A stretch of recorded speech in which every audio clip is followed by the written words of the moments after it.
discuss India during advent of European traders or Europeans.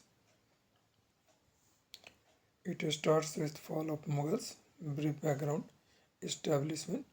The Mughal Empire, which was established in 1526 by Jahiruddin Babur and reached its height of power under Emperor Akbar in the second half of 16th century, started to fall apart quickly after reign of final great emperor Aurangzeb, who ruled 1657 to 1707. Its capital was regarded as the dominant power center in the entire eastern hemisphere, even in the first part of 17th century, but within 50 years it was clear that this magnificent empire was on the slide. First half of the 18th century, during this period, the mighty Mughal Empire, the envy of its contemporaries for nearly 2 centuries, began to crumble and fall apart. The Mughal Empire dwindled to a few square miles in the area surrounded Delhi as the Mughal emperors lost their influence and splendor. Weakness of the contemporary India, the great Mughal emperor was eventually reduced to the status of a meager pensioner of a foreign power in 1803 when Delhi was taken over by the British troops. The process of this vast empire's decline illustrates some of the flaws and weakness of the India's medieval social, economic, and political framework that led to the English East India Company, the eventual subjugation of the nation. Aurangzeb's challenge to the English, the unity and the stability of the empire had been shaken up during the long and strong reign of Aurangzeb. Yet, despite his many harmful policies, the Mughal administration was still quite efficient and the Mughal army quite strong at the time of his death in 1707. Moreover, the Mughals dynasty still commands respect in the country. The 150 years, the period between 1707 and the Aurangzeb's death, and the 1857 when the last of the Mughals, Bahadur Shah Jafar, was deposed by the British, there were as many as 12 Mughals who were occupying the throne.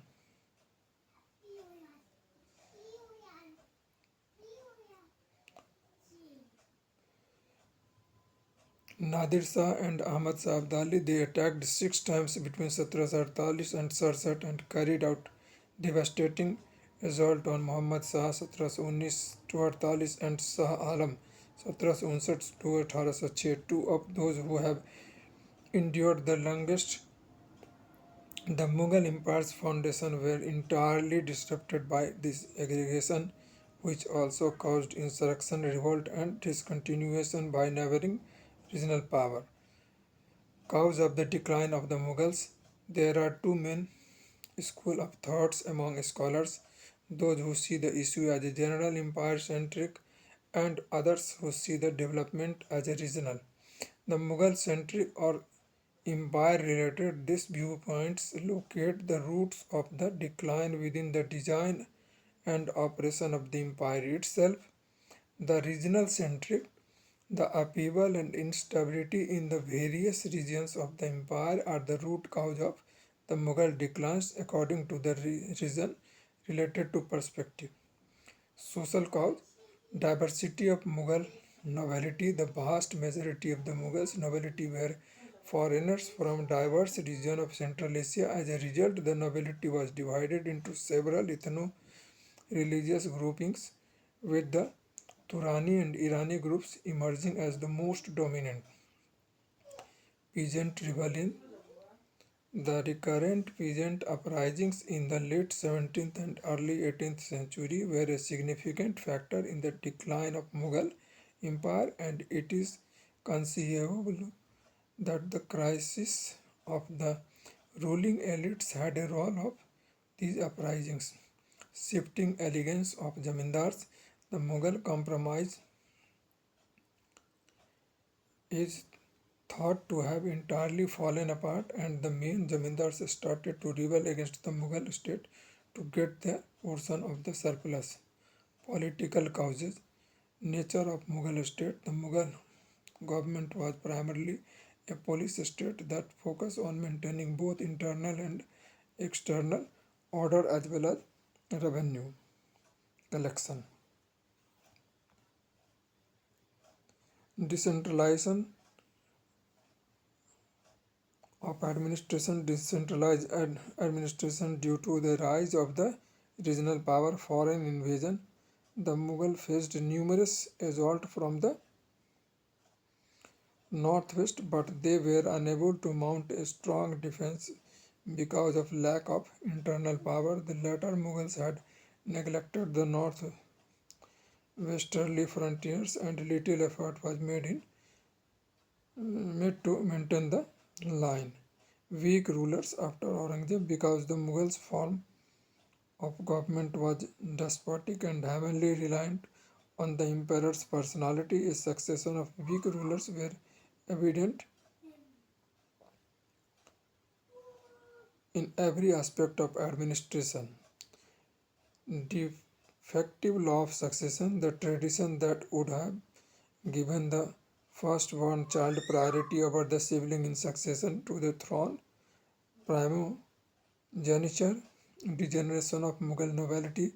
The main factor in the nobility's decline was that it progressively turned into a close company. The estate's position became hereditary and reserved for a select group of families. Court factions. Influential nobles at the court formed a pressure group. Towards the end of Aurangzeb's rule, prominent nobles were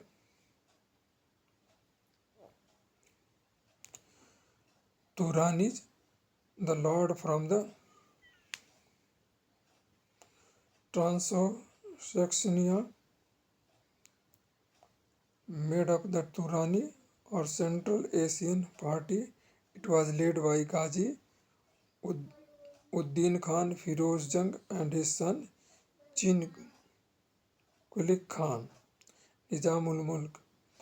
The Persian factions were led by Amir Khan, Ishaq Khan, and Sadat Khan. These factions maintained their retainers, who were typically drawn from the Central Asia or Persia, depending on the situation. Hindustani Party, whose leader during this period were Sayyid Abdullah Khan and Sayyid Hussain Khan, known as a Sayyid brother, enjoyed the support of Hindus. Rise of the regional aspirations.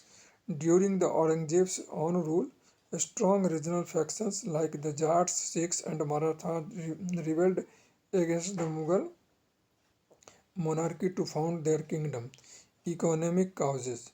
Jagirdari crisis. Many of them had to go years without a Jagir since there were too many Mansabdars chasing too few Jagirs. Even when a Jagir was assigned, there was no guarantee that they would not be reassigned soon after. The Mansabdars controlled almost 4/5 of the Mughal Empire's land revenue income. It was highly unevenly distributed. Only 445 of the approximately 8,000 Mansabdar in the middle of the 17th century held control over 6% of the empire's total revenue.